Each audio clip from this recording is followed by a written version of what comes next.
Olá, o meu nome é Sérgio Rodrigues, sou especialista em finanças pessoais e literacia financeira e hoje vou-te estar a falar de 3 métodos que podes usar para gerir o teu orçamento pessoal.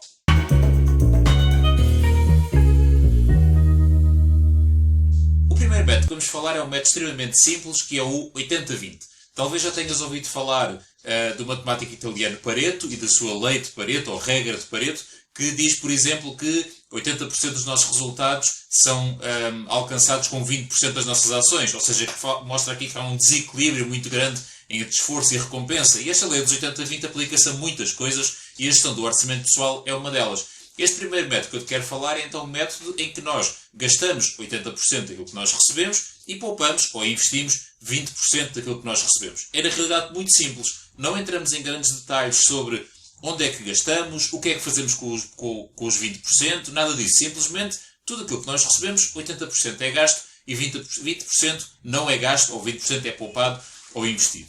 Se achas que isto é um método muito simples e que por isso será menos eficiente ou terá aqui piores resultados do que outros que vamos falar a seguir, então desengana-te. Na verdade, este método tem uma grande vantagem, que é precisamente esta simplicidade, porque descomplica muito. Se estás a começar a dar os primeiros passos na gestão do teu orçamento pessoal e das tuas finanças pessoais de uma forma geral, então o que tu queres são coisas simples, são coisas que não te consumam muito tempo, são coisas que tu consigas fazer e implementar rapidamente, e este pode ser um bom primeiro passo para um início de sucesso na gestão das tuas finanças pessoais.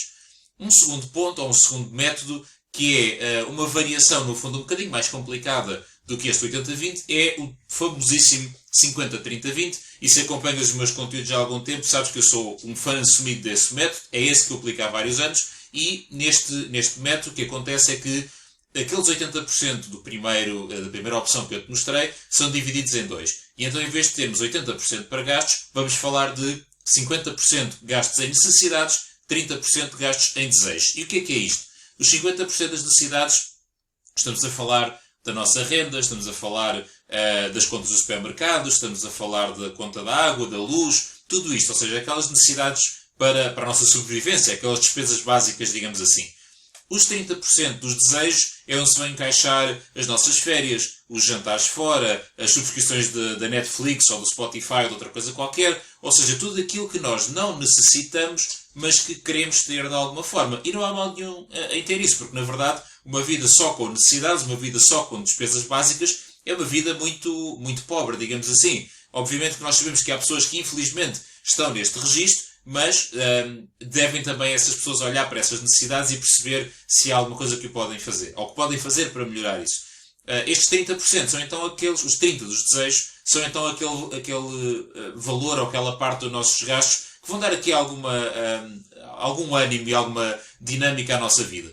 Os 20% que sobram, por isso 50% em necessidades, 30% em desejos, os outros 20% são também para poupanças e investimentos, tal e qual como o primeiro caso, ok? Não há diferença nenhuma. Aqui a grande diferença para o primeiro método que falámos, é que precisamente há aqui esta divisão, o que era antes 80% para tudo, agora é 50% para umas coisas e 30% para outras. O terceiro método é um método mais complexo, é um método que foi muito popularizado pelo T. Harv Eker, que é o autor do famoso livro Segredos da Mente Milionária, que é um livro que eu recomendo bastante que leias. E este método vai então dividir em 6, ele chamava 6 jars, 6 potes, digamos assim. Ou seja, no primeiro tínhamos apenas 2, no segundo tínhamos 3 e agora temos 6. E então 6 potes são estes. 55% para necessidades. Mais uma vez, a renda da casa, as contas, o supermercado, etc. Depois vamos ter 10% para poupanças. E estas poupanças são poupanças para gastar. Ou seja, poupanças para a entrada de uma casa, poupanças para férias, poupanças para algo que queremos comprar de maior valor. Ou seja, são poupanças que nós fazemos com o intuito de os gastar num determinado momento. Depois vamos ter mais 10% para desejos. Aquilo que eu falei há pouco, os jantares fora, as férias, as subscrições. Neste caso, em vez de 30% que estávamos a falar anteriormente, aqui são apenas 10%. Depois vamos ter mais 10% para educação. E aqui vai-se incluir tudo o que é curso, tudo o que é formações, livros, etc. Tudo aquilo que nos permite estar continuadamente a crescer, a aprender novas competências, a desenvolver as nossas capacidades. Depois vamos ter mais 10% para independência financeira. Ou seja, aqui é aquele valor em que nós vamos colocar de parte para, entre aspas, nunca gastar. Ou no limite de gastar quando estivermos na nossa reforma, quando estivermos na nossa liberdade ou independência financeira. Lembras-te que há pouco falámos que tínhamos aqueles 10% de poupar para gastar, aqui são os 10% que nós poupamos para não gastar. E por último, ou seja, nós já estamos com 95% consumidos, temos então 5% que devemos alocar a donativos. Donativos ou dinheiro para gastar com outros. Este também é uma parte, à semelhança da parte da educação, a educação e os donativos são coisas que às vezes ficam esquecidas do nosso orçamento e que são extremamente importantes. Se por um lado a educação é aquilo que nos permite aprender mais, crescer, ter novas competências e eventualmente até rentabilizar isso de alguma forma e aumentar os nossos rendimentos, aqui estes 5% dos donativos é o partilhar. A verdade é que por muito pouco que tenhamos, há sempre alguém que tem menos do que nós. E às vezes as pessoas estão muito, muito próximas de nós e nós nem sequer nos apercebemos. E por isso é extremamente importante estarmos atentos a isto. Aqui não tem que ser necessariamente donativos para associações, não é nada disso. É simplesmente gastar dinheiro com os outros, ajudar os outros, partilhar com os outros, e isto é extremamente importante. Quer acredites, quer não, há posso-lhe chamar uma lei da reciprocidade, ou podes chamar o karma, podes chamar o que tu quiseres, mas algo de mágico acontece, algo de incrível acontece quando tu partilhas o que tens, por muito pouco que seja. A verdade é essa, e às vezes há este desafio connosco próprios, principalmente se estás a ouvir isto e a pensar que não tens assim tanto e que também passas dificuldades, eu apoio totalmente nisso, mas é muito provável que ainda assim tenhas pessoas à tua volta que estão em uma situação pior do que a tua e também assim os poderes ajudar de alguma forma e por isso reservar sempre aqui uma parte do teu orçamento.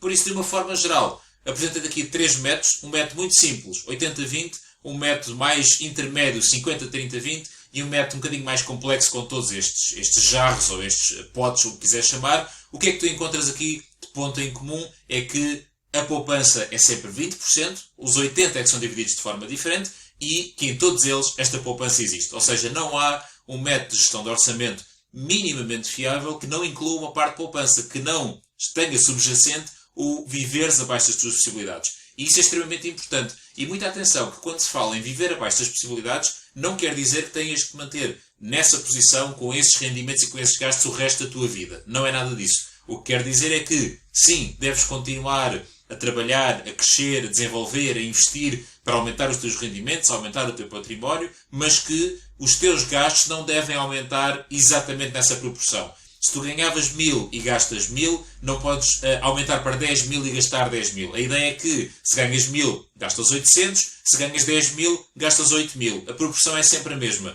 E este é o único truque, se é que se pode chamar realmente um truque, de uma correta gestão do orçamento pessoal, é garantir que sabes quanto é que ganhas, quanto é que gastas e garantir que gastas sempre menos do que aquilo que ganhas. Tudo o resto é uma gestão, é uma capacidade de organização, depende de cada um de nós e não há aqui nenhuma fórmula mágica. Espero que tenhas gostado deste conteúdo. Muito obrigado. Até à próxima.